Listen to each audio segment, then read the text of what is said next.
Vindo, receba o nosso abraço, o abraço de toda a igreja, em nome de Jesus. Irmãos, vamos para a palavra de Deus e nós vamos ler um texto conhecido do Evangelho de João, capítulo de número 11. Glória a Deus. Evangelho de Jesus, conforme João escreve no capítulo 11. Graças a Deus. O povo da Vila Aurora está aqui, né, Tony? O povo da Vila Aurora está chegando aí, Moelson. Glória a Jesus. João capítulo 11. E nós vamos ler apenas 3 versículos aqui. O versículo 1, o 3 e o 4. Aqui está projetado já para nós. Assim nos diz a palavra do Senhor. Estava, porém, enfermo um certo Lázaro de Betânia, aldeia de Maria e de sua irmã Marta. Versículo 3. Mandaram-lhe, pois, suas irmãs dizer: Senhor, eis que está enfermo aquele que tu amas.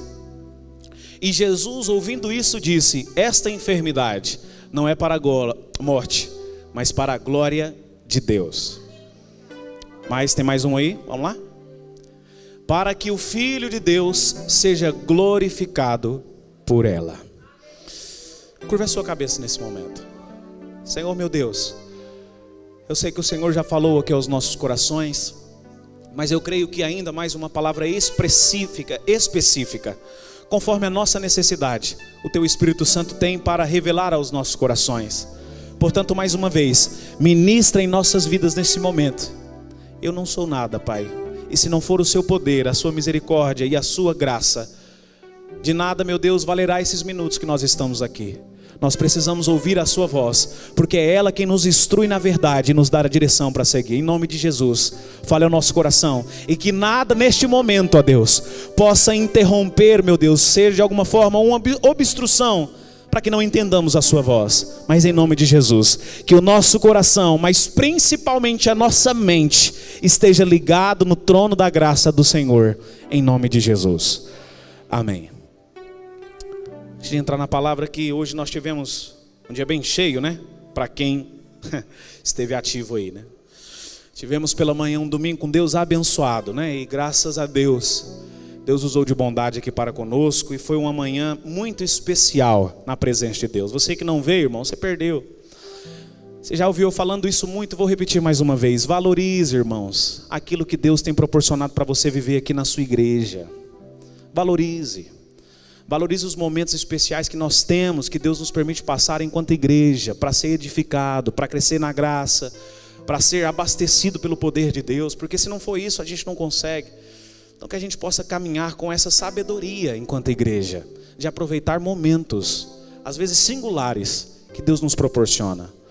Não deixa que nada tenha prioridade concernente à casa do Senhor sobre a sua vida, em nome de Jesus. E à tarde tivemos ali uma reunião de obreiro na sede, né? Hoje foi o dia inteiro na casa de Deus, e eu exulto de alegria, irmãos, né? Estou como um salmista, que eu possa morar na casa do Senhor todos os dias da minha vida. Como é bom estar na presença de Deus. Não tem nada melhor do que isso, né? Nada melhor. Mas vamos para esse texto da palavra de Deus, e eu quero trazer talvez uma outra perspectiva, porque a gente já conhece muito bem, né, evangelista Daniel? Capítulo 11 de João, que fala sobre a ressurreição de Lázaro da morte. Existem alguns ensinamentos aqui, irmãos, para que nós possamos viver um milagre. Nada daquilo que Deus em seu Espírito Santo inspirou os homens para escrever na sua palavra foi em vão. Todos os detalhes contidos na palavra de Deus é para nos instruir, para fazer a gente crescer e viver aquilo que Deus proporciona para nós. E eu queria falar justamente com os irmãos sobre isso, ensinamentos para que nós possamos viver um milagre. Jesus, enquanto ele passou aqui nessa terra, nos seus 3 anos e qualquer coisa de ministério, ele operou incontáveis milagres, e isso já é de conhecimento meu e seu, talvez de cor e salteado. Sabemos que Jesus realizou muitos milagres.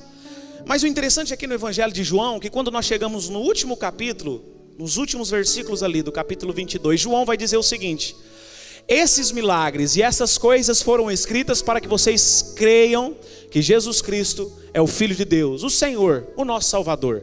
Porque na verdade, se fosse para eu, o evangelista João, escrever tudo que Jesus realizou, nem todos os livros da terra, eu penso que caberiam tudo que Jesus fez. Então isso que eu escrevi é para que vocês possam crer.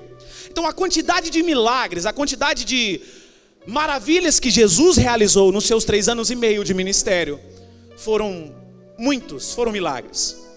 E dentro dessa perspectiva, irmãos, eu quero chamar a atenção de algo aqui para a sua vida. Isso deve alegrar o nosso coração de uma maneira muito grande. E por quê? Porque se os milagres que Jesus realizou foram incontáveis a ponto de nem os livros do mundo inteiro caber, isso significa que esses milagres, eles ainda estão alcançáveis por mim e por você hoje. E por que isso? Porque Jesus não mudou. O escritor da epístola aos Hebreus vai nos dizer no capítulo de número 13 que Ele é o mesmo ontem, hoje e o será eternamente. Hebreus capítulo 13, versículo 8. Ou seja, Jesus não muda nunca. Na verdade, a sociedade ao longo desses 2000 e poucos anos já passou por muitas mudanças, mas o nosso Jesus, Ele permanece o mesmo. Aquilo que Ele fez, Ele continua realizando isso hoje. Aleluia, irmão. Você está aqui nessa noite para glorificar o nome de Jesus ou não? Ajude a cultuar o nome do Senhor Jesus. O mesmo milagre, ou os mesmos milagres que Jesus realizou, Ele continua fazendo hoje, porque Ele não mudou. Isso deve encher o nosso coração, porque eu e você, nós passamos por dificuldades que às vezes a gente pensa que vai matar a gente. Inclusive abrindo parênteses aqui, porque domingo passado eu falava sobre isso, apenas até testemunhando para os irmãos, para aumentar a sua fé. Domingo passado os irmãos lembram que eu compartilhei algo que estava passando por umas crises aí, né? Que até agora na verdade eu não descobri. Mas aí quando eu cheguei, na verdade o culto todo, né? Foi por isso que eu pedi para o pastor Luiz pregar domingo passado, que estava ruim, minha cabeça muito ruim. Muito ruim. Às vezes até com vontade de vomitar, né? Ânsia. E quando eu cheguei ainda no domingo passado lá em casa, eu ainda passei muito mal. Acho que eu fui dormir, já era mais de 4 da manhã, a pastora já estava dormindo. E eu me lembro que eu pus-me a orar e falei, Jesus, justamente a passagem que o pastor Luiz leu aqui, de Isaías 53, eu falei, Jesus, a sua palavra me diz que o Senhor levou sobre si todas as minhas enfermidades. O castigo que pode me trazer a paz, o Senhor já levou, então eu não aceito isso em nome de Jesus. Em nome de Jesus. Irmão, foi como uma pena tirasse tudo aquilo que eu estava sentindo, e de lá para cá eu não senti mais nada. E eu não sei o que é ou o que era. Eu sei que eu já recebi a cura em nome de Jesus. E o que é isso, irmãos? É que Jesus, Ele permanece realizando milagres ainda no dia de hoje. Aleluia. Às vezes a gente olha para esse milagre aqui de João capítulo 11 e fala, meu Deus, ressuscitar alguém da morte, algo impossível. E talvez a gente não se dê conta que existem aqui posturas para que a gente também possa viver milagres que aos nossos olhos são impossíveis.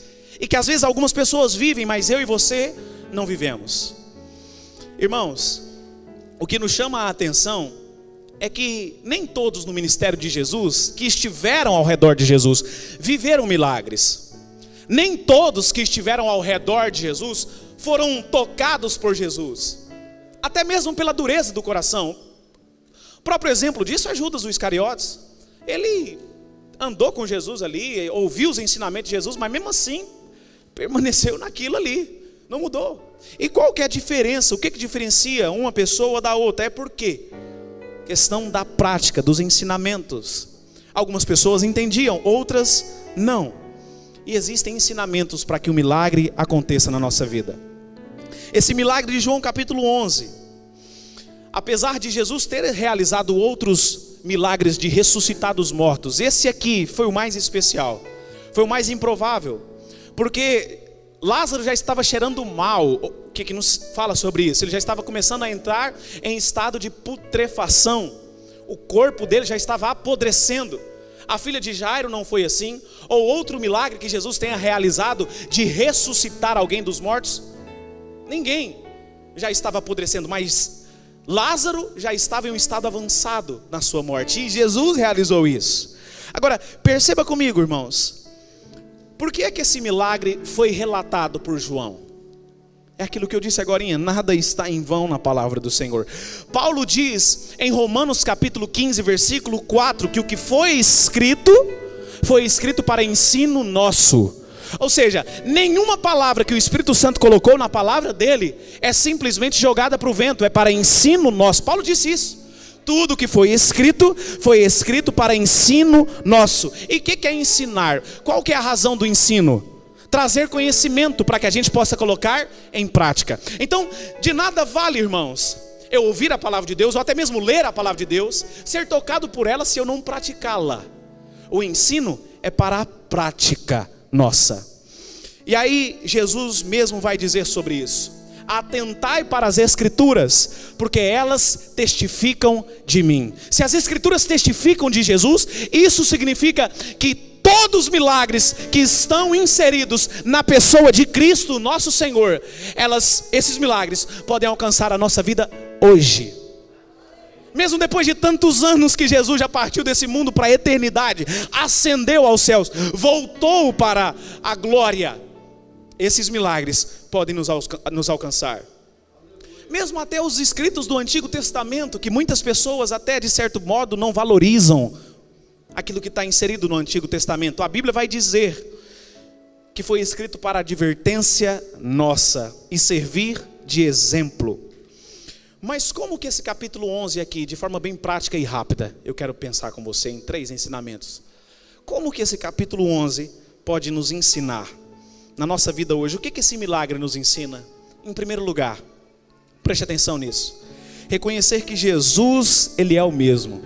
Que o mesmo Jesus que ressuscitou Lázaro, tirou ele da morte, tirou ele já do Sheol, que era antes de Jesus morrer e ser crucificado, e descer e levar consigo o cativeiro. Todos desciam para o Sheol, para o Hades. Depois da morte de Cristo, aqueles que morrem sem Cristo vão já para o princípio das dores. Aqueles que morrem com Cristo já começam a desfrutar do gozo que há de viver na eternidade. Mas até então, Lázaro já tinha descido para lá, e Jesus chama Lázaro de lá e realiza esse milagre. Agora perceba, o mesmo Jesus que fez esse milagre, Ele já manifestou a sua graça essa noite sobre a mim e sobre a sua vida aqui nesse lugar. Isso aqui não é um jargão de microfone. Esse Jesus está aqui no nosso meio essa noite. Aleluia, louvado seja o nome do Senhor Jesus. A natureza operadora de milagres de Jesus não mudou. Nós vemos isso nos acontecimentos pós a ressurreição e até mesmo quando Jesus ascende aos céus. No livro do Atos, quando a igreja começa a avançar, o apóstolo Pedro, que era o grande líder da igreja primitiva, ele tinha um companheiro de ministério que era João. Eles, na verdade, estavam sempre com Jesus e criaram um vínculo muito forte, pastor Luiz. E dentro desse vínculo eles permaneceram ao longo do ministério de apóstolo que eles já estavam exercendo ali na igreja primitiva. No capítulo 3 de Atos, nós vemos um episódio no versículo 6, que Pedro e João estão chegando ali na porta, ou entrando na cidade antiga, indo para o templo orar. E tinha um paralítico que estava ali todos os dias pedindo esmola, numa porta chamada Formosa, uma das 12 portas ali da cidade antiga de Jerusalém, que se você for ainda lá hoje, está lá. Pela misericórdia de Deus, eu estive lá nesse local. Como é maravilhoso estar ali. Irmãos, Pedro e João entrando ali, vê aquele paralítico, ele pede dinheiro para Pedro, e Pedro fala: não, eu não tenho nada, eu não tenho prata nem ouro, mas o que eu tenho, que foi outorgado sobre a minha vida, eu te dou. Em nome de Jesus, levanta, toma o teu leito e anda. E na mesma hora, aquele paralítico foi sarado. Irmão, nós precisamos apegar no nome de Jesus. Eu acabei de citar um exemplo meu. Às vezes nós nos esquecemos do poder que há no nome de Jesus. Ele mesmo disse isso: é-me dado todo o poder no céu, na terra e debaixo da terra. Quer dizer que se eu invoco pelo Senhor Jesus, no dia da minha angústia, no dia da minha aflição, Ele pode me livrar das minhas dores, porque Ele é o Senhor. Em nome de Jesus. Ele cita somente o nome de Jesus. Não foi nem o próprio Jesus, missionária Silvana, que realizou esse milagre em pessoa ali. Foi o nome dele, a presença dele que estavam ali com aqueles apóstolos. Quando nós vamos um pouco mais para frente em Atos capítulo 9, versículo 34, um outro paralítico ali chamado Enéas. Aquele homem estava acamado, ele andava, era carregado pelas pessoas. E quando Pedro chega para saudar aquele homem, cumprimentar, Pedro diz para ele, para Enéas: Enéas, olha lá, Jesus Cristo te dá saúde. Continua o versículo aí, irmão, por favor. Levanta-te, faz a tua cama. Olha o que aconteceu. E logo se levantou. Oh, aleluia, irmão. Não sei se você entendeu isso aqui. Jesus te dá saúde. Eu vou parafrasear e aplicar isso aqui na sua vida. Jesus te dá provisão. Jesus te dá paz. Jesus te dá cura. Jesus te dá alegria. Jesus te dá força. Jesus te dá vigor. Jesus te dá sabedoria. Um princípio que nós não podemos esquecer, irmãos, para viver milagre: Ele não mudou. E entender isso aqui faz eu acreditar mais em Jesus. Porque às vezes a gente tem alguma pessoa, um conflito familiar, um dilema que a gente está vivendo, Marcão, um sonho que a gente tem, que aos nossos olhos é impossível, e a gente esquece de que Ele pode realizar todas as coisas. Eu só preciso ter no meu coração convicção, e não no sentido humano da palavra, irmãos. Oh, como eu sinto o Espírito Santo de Deus aqui, irmão, aleluia. Tenha convicção que Ele não mudou, que o mesmo Lázaro que foi ressuscitado por Cristo, o mesmo Jesus que ressuscitou Ele pode também transformar a sua vida naquilo que você precisa. Enéas, Jesus te dá saúde. Ao longo da minha vida, da minha pouca idade, dos meus quase 30 anos de idade, a minha família, eu sou testemunha de milagres. Eu sou prova viva que Jesus faz milagres, no sentido literal da palavra. Quantos foram os momentos que Jesus já me livrou de acidentes, Jesus já me tirou de leitos, Jesus, enfim, irmão, se eu fosse testemunhar de coisas, às vezes grandes e pequenas, me faltaria tempo aqui para essa noite. Ele continua o mesmo realizando milagres. É por isso, irmãos, que não só pela palavra que eu acredito que Jesus não mudou, mas porque a minha vida testifica para mim, meu filho, Jesus continua realizando milagres na sua vida. Aleluia, aleluia, aleluia. Você pode viver milagres hoje, irmão. Talvez exista alguma situação que você entrou dessa porta aqui para dentro, que você esteja precisando de um milagre, em alguma dessas situações que eu até citei agora há pouco. E a nossa crença, às vezes pequena, a gente passa a duvidar: será realmente? Eu já orei tanto para essa pessoa mudar lá em casa, ela não muda. E a gente insiste tanto nesse exemplo ou em qualquer outro, que a gente às vezes acaba: já orei demais, Jesus já sabe, não vou orar mais não. Não, irmão, não deixe que o inimigo coloque esse pensamento no seu coração. Quando vier, não adianta mais orar. Lembre-se, o meu Jesus não mudou, Ele permanece o mesmo. Encha o seu coração com essa convicção e se agarre aos pés de Jesus. Além de Jesus, de nós reconhecermos que Ele continua operando milagres, irmãos, nós precisamos entender que para Ele operar esses milagres, existe aqui princípio. Como eu disse agora há pouco, alguns foram tocados por Jesus, outros não. Mas o que nos chama a atenção é que aqueles que foram tocados foram movidos por uma atitude. Se você pode, repita comigo para você sair com isso gravado no seu coração. Eu não quero ser metódico, mas repita comigo: fé. Paulo vai nos dizer na sua primeira carta aos Coríntios, capítulo 5, versículo 7 ou versículo 10, salvo o meu engano.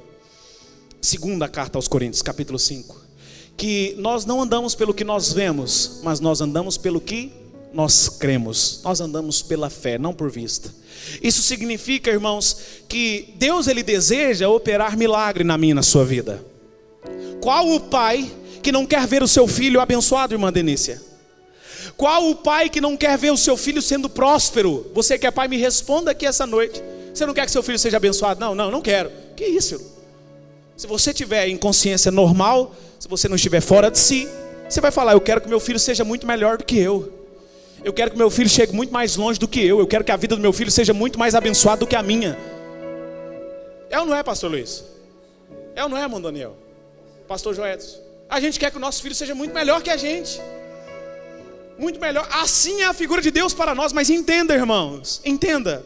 Para Ele manifestar alguma coisa em nossas vidas, é necessário fé. Olha o que Jesus vai dizer. João 11, agora o versículo 40, para a irmã de Lázaro, Marta. Olha só, versículo 40. Respondeu-lhe Jesus: não te disse eu que se creres, se o que, irmãos? Verás a glória de Deus. Jesus já havia falado para os discípulos, não para Marta especificamente, mas para os discípulos, que esta enfermidade era para a glória de Deus, ou seja, a glória de Deus se manifestaria ali. Mas até os discípulos, Dídimo, o incrédulo ali no meio dos discípulos, ele duvidou: nós vamos para lá porque a gente vai morrer. Pô, Jesus, o senhor sabe que lá em Betânia, os religiosos ali, os judeus, estão perseguindo o senhor. Se a gente voltar para lá, a gente vai morrer. Aí Dídimo fala: vamos para lá, para a gente morrer com ele. Mas Jesus já havia alertado: a gente vai lá, e lá o Pai vai manifestar a glória, para que vocês creiam também, que eu sou Jesus, o Cristo de Deus. Aí quando ele chega lá, Marta se lamenta e tal, e Jesus fala: Marta, se creres, verás a glória de Deus. Mas Jesus usa essa condicional: se você crê. Ou seja, se não houver fé, não existe milagre. Se não houver fé da nossa parte, não existe possibilidade de Deus manifestar a glória dele sobre a nossa vida. Talvez, irmão, eu não sei qual é o nível de frustração que você está com você mesmo. Ou deixa eu falar aqui até mais baixo um pouquinho, você vai entender isso que eu vou dizer. Talvez eu nem sei como está o seu nível de frustração com Deus, porque a gente é ser humano. Aí a gente acha que Deus é igual ao nosso, e a gente passa a ser frustrado com Deus, porque a gente não vê as coisas caminhando e fala: meu Deus, mas eu estou me atentando aqui, eu estou fazendo isso, estou fazendo aquilo outro, por que não está acontecendo? Por que não está indo? E a gente passa a se frustrar com a pessoa errada, com Deus, e consequentemente a gente para de crer. Eu não sei como seu coração entrou aqui essa noite nesse sentido, mas em nome de Jesus, eu estou aqui não somente como pastor, mas como profeta da parte de Deus, para dizer que Deus tem colocado uma nova possibilidade de visão dentro do seu coração, para que você olhe para a situação: eu tenho um Deus que não me deixa na mão, é por isso que eu creio na sua soberania. Aleluia! Aleluia, é preciso crer. Em Marcos capítulo 9, versículo 22, tinha um pai que estava perturbado ali pela situação que ele estava vivendo na sua casa. Eu imagino aquele pai chorando com aquela mãe, com seu filho endemoniado. E era uma legião muito forte, bagunçava com a vida daquele jovem rapaz. E aquele pai chega em Jesus com uma postura que eu e você não podemos ter. Não podemos ter. Aquele pai pede o seguinte para Jesus: Jesus, se o Senhor pode, se tu podes, tem compaixão e ajuda-nos, se tu podes. Aí Jesus na mesma hora responde para ele: se tu podes crer, tudo é possível ao que crer. É como se aquele pai, irmã Ilza, tivesse jogando a batata quente pro lado de Jesus. Ó, Jesus, só precisa... se o senhor pode fazer, então vê aí o que o senhor faz. Aí Jesus: não, a responsabilidade de fazer o milagre é minha, mas é preciso crer, e essa responsabilidade está com você. É preciso crer. E aí quando aquele homem: sim, eu creio, então porque você crê, o seu filho vai ser curado. E no mesmo momento aquele homem, aquele jovem, foi curado daqueles demônios, foi liberto daquela prisão demoníaca que estava sobre a vida dele. Porque é necessário crer. Crer. Jesus disse a mesma coisa para Jairo, capítulo 12 de Mateus, capítulo 12, é isso mesmo, irmãos? Não me recordo aqui de cabeça, mas quando Jesus está indo para um determinado local, Jairo, chefe da sinagoga, tinha uma filha que estava muito doente, quase morrendo. Chega em Jesus e fala para Jesus: Jesus, a minha filha está muito enferma, vamos lá em casa, me ajuda, eu preciso de uma intervenção da parte do Senhor. Mas no caminho, já era plano de Jesus. Já era plano de Jesus, não somente para curar aquela mulher do fluxo de sangue, mas justamente para que a filha de Jairo morresse, Anselmo, e o milagre fosse ainda maior. Aí quando está indo, tem aquele momento, Jesus para atender, qual que é o capítulo, achou? Jesus para atender aquela mulher, e quando para, atrasa. E aí alguém chega em Jairo e fala: Jairo, não incomodes mais o mestre, não incomodes mais Jesus, porque sua filha já morreu, acabou. Ou seja, já não dá mais, já acabou. Sabe o que é isso aqui, irmãos? Olha aqui para mim. Isso aqui é a figura de alguém chegando para mim e para você e falando assim: o seu problema fez só aumentar. Você foi atrás de Jesus, Você foi mais fiel, você começou a orar pela madrugada, você começou a ter uma nova postura, Juraci, mas mesmo assim, o milagre que você queria não veio, e pelo contrário, a situação piorou, porque sua filha estava só enferma, agora ela morreu, acabou. Então, para de importunar o mestre. Você é a figura de Satanás purinho, irmão. Você é a figura do demônio purinho. Para de incomodar o mestre, não tem mais o que fazer para você. Aí, nesse mesmo texto, nós vemos Jesus se virando ali para Jairo e fala: Jairo, não temas não. Eu vejo e imagino até outras palavras aqui. Me permita fazer essa parafrasear aqui para você entender. Jairo, não dê ouvido para que essas pessoas estão falando, não. Não temas. Tire todo o medo que está no seu coração. E o que ele fala? Crê somente, Jairo. Crê somente. Ou seja, não vá para o lado do temor, não vá para o lado do medo, que a situação piorou, porque eu posso fazer resultar grandes milagres na sua vida. Por mais que a sua filha tenha morrido, eu posso fazer. Então, irmãos, o que nós precisamos entender é que Jesus não mudou.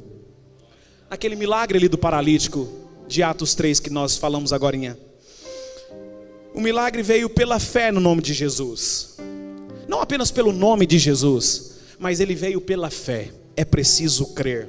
A segunda postura, para nós já caminharmos para terminar essa palavra, é lidar com a frustração. E eu preciso que você entenda isso aqui essa noite, em nome de Jesus. Lidar com a frustração de não ver Deus ter agido no passado. Olha só, são 3 versículos aqui que eu quero que você atente comigo. Versículo 21 primeiro, de tudo isso de João 11. Disse, pois, Marta a Jesus: Senhor, se estivesses aqui, não teria morrido o meu irmão. Depois o versículo 32, a sua irmã Maria, outra irmã, chega em Jesus. Quando Maria chegou ao lugar onde Jesus estava, ao vê-lo, lançou-se aos pés, dizendo: Senhor, se o Senhor estivesse aqui, meu irmão não teria morrido. Agora o versículo 37. Outros objetaram em seu coração: não podia ele, que abriu os olhos do cego, fazer que este não morresse. A passagem da mulher lá de Jairo, Mateus capítulo 9, né? Só para deixar. Então são 3 declarações aqui que nós lemos: Marta, Maria e outras pessoas que falaram e questionaram. Eram só: por que Jesus não interveio antes? Talvez eu e você já tenhamos feito essa indagação no nosso coração. Por que Jesus não interveio antes? E no início do capítulo 11 a gente viu que Jesus não tinha nenhuma pressa para ir ter no encontro de Lázaro. Estava tranquilo, muito pelo contrário, ele ainda foi para outro lugar. Ele demorou ainda mais, ele esperou agravar a situação. Então ele não estava com nenhuma pressa para ir a ter um encontro de Lázaro. E ao ficar sabendo que Lázaro estava enfermo, Jesus ele ficou 2 dias no local onde estava, foi para outro lugar para depois descer para Betânia. E quando chega lá, 4 dias de morte já tinha se passado, e todo mundo perguntando: por que Jesus não veio antes? Lázaro não é tão amigo de Jesus, tão amado, por que ele não veio antes? Eu sou tão amado por Jesus, por que ele não está vindo me socorrer? Por que as coisas não estão acontecendo? Por que meu marido não muda de postura diante de Deus? Por que minha firma continua desse jeito? Por que os meus negócios não estão indo para frente? Jesus não me ama tanto. Eu acabei de cantar agora no início do culto: ele me ama, mas cadê esse amor? Lidar com a frustração de que Jesus não interveio antes. Muitos passam por essa dor, irmãos. Essa dor, essa frustração de não ter visto Deus agir no tempo que ele queria que Deus agisse. Mas deixa eu te lembrar algo que você já sabe, relembrando você: o seu tempo, irmão, olha para mim, o seu tempo não é o tempo de Deus. Nós estamos limitados a uma cronologia, ao Cronos. Deus ele observa o tempo pelo Kairos, fora do tempo. Isso significa que ele tem um momento certo para agir. E essa questão de se ficar frustrado porque Deus não agiu antes, isso é um fator limitador e não nos deixa experimentar da graça de Deus. Aquele caso que eu acabei de falar da filha de Jairo, que morre por causa do suposto atraso de Jesus. Se Jesus não tivesse parado ali para atender aquela mulher que estava com hemorragia, com fluxo de sangue, teria pegado ela viva ainda e seria só uma cura mais simples de fazer. Mas ele diz para Jairo: não temas, crê somente. Irmão, é como se Jesus estivesse dizendo para mim e para você nessa noite. É como não? Jesus está dizendo para mim e para você essa noite. A situação, meu filho, olha para mim aqui, você que não está olhando. A situação pode ter até agravado. Eu confesso para os irmãos, que tem muito tempo, a pastora é prova disso, que eu não vejo televisão, telejornal. Muito tempo mesmo. Desde que começou a pandemia, eu acho. É só um assunto que passa ali. Você sabe qual que é o assunto. Aí o pessoal fica preocupado, né? Não, chegou uma terceira cepa, quarta cepa, 20ª cepa, agora a cepa lá da Austrália, sei lá de onde, e cada vez é um lugar diferente. Não, irmão, eu olho para a Bíblia, eu fico olhando na Bíblia, que é lógico que eu não vou deixar de ser atualizado nas informações, e eu tenho os meios de alcançar isso, mas eu não olho para isso não, porque senão isso aí vai de alguma forma me obstruir, tirar minha visão de Cristo. Eu não quero isso, eu quero olhar para Jesus. Para olhar para Jesus, eu preciso comer esse pão aqui todo dia na minha casa, eu preciso me alimentar desse pão. Não é desse lixo que sai da televisão todo dia. Sai disso, se você está preso nisso, irmão. Sai disso. Eu disse isso ano passado, vou repetir. Pare de ficar divulgando essas informações que já estão cansativas aí no WhatsApp. Pare, se você faz isso. Aí Jesus fala para Jairo: não importa se o problema agravou, eu não perdi o meu poder, Jairo. Então talvez eu não tenha agido no momento que você queria, mas eu vou agir e a minha glória vai ser manifestada sobre a sua casa. Isso é uma palavra profética que eu quero liberar essa noite, se é que precisa ser liberado sobre a sua vida, em nome de Jesus. Não importa se aos seus olhos o agir de Deus está sendo demorado, mas a glória dele há de se manifestar sobre aquilo que você tem colocado diante dele. Talvez você tenha esquecido, mas ele não esqueceu do trabalhar que ele está fazendo sobre a sua casa. Aleluia, aleluia. Ele nunca perde a hora. E por fim, irmãos, além de lidar com a frustração de não ter visto Deus agir no momento que nós queríamos, nós precisamos parar de procrastinar as coisas para o futuro. Olha aqui para mim, o último ponto aqui. Nós somos especialistas nisso, a gente sempre deixa para depois. Sempre deixa tudo para depois, né? Porque é o Brenner de amanhã que vai fazer, né? Não é o Brenner de hoje, é outra pessoa que vai fazer. E a gente sempre vai deixando para depois. Inclusive as coisas relacionadas ao reino, irmão Rômulo, a gente vai deixando para depois. Não, depois eu vou ter tempo. Depois eu vou ter tempo de ser mais crente, de ir na oração, de participar mais dos trabalhos da igreja, de alguma forma evangelizar alguém. Não, depois. Eu sempre deixo para depois. Mas Jesus diz algo para Marta aqui: o teu irmão há de ressuscitar. E aí ela fala: Senhor, eu sei que o meu irmão há de ressuscitar no último dia. Eu sei que na eternidade ele vai estar lá. Eu sei que vai acontecer, mas não vai acontecer agora, nem nessa vida. E talvez o nosso nível de frustração por não estar vendo Deus agir no nosso momento está tão grande, que a gente já pensa assim: eu já desisti. Não vai ser nessa vida não, vai ser na outra. Irmão, eu disse isso aqui na palavra de oferta agora há pouco. Jesus disse: eu vim para que vocês tenham vida em abundância. Então é para hoje. É para hoje, irmão. Mas é necessário não deixar para amanhã aquilo que nós podemos fazer hoje. E quando Marta diz assim, era como ela estivesse dizendo: eu sei que isso vai acontecer, mas não vai ser mais agora. Eu já não acredito que pode acontecer agora. E talvez, irmãos, o passado que você tem carregado na sua vida hoje tem trazido essas frustrações na sua vida. Mas entenda isso essa noite. Fé, grave isso no seu coração. Fé não é projetar o futuro. Olha aqui para mim em nome de Jesus, você que não está olhando. Fé não é projetar o futuro. Projetar o futuro é esperança. Vocês irmãos lembram que eu pregava sobre isso na ceia passada, inclusive? Jesus, a nossa vida é esperança. Então esperança é concernente ao futuro. Fé é projetar o presente. Então quem tem fé é como se estivesse dizendo: Deus, eu creio que o Senhor é onipotente, e aquilo que eu preciso viver hoje, eu creio que o seu poder vai trazer para eu viver hoje, porque eu tenho fé no seu poder. Ô irmão, como um ato aqui realmente de dependência de Deus, mas até profético para a sua própria vida, levante uma das suas mãos aos céus e diz: Deus, aumente a minha fé. Eu preciso ter a minha fé aumentada, Deus. Eu preciso ter a minha fé aumentada para acreditar no presente que o Senhor vai agir, para acreditar que hoje o Senhor é soberano para trazer o milagre que eu preciso, Deus. Fique de pé em nome de Jesus, irmão. Todo milagre tem um propósito, irmão. Escute isso que eu vou te falar. não é simplesmente resolver o nosso problema, o propósito do milagre de Deus. Escute isso, grave isso essa noite. O propósito do milagre de Deus supremo é para a glória de Deus. E quando nós entendemos que é para a glória dele, o milagre nosso acontece.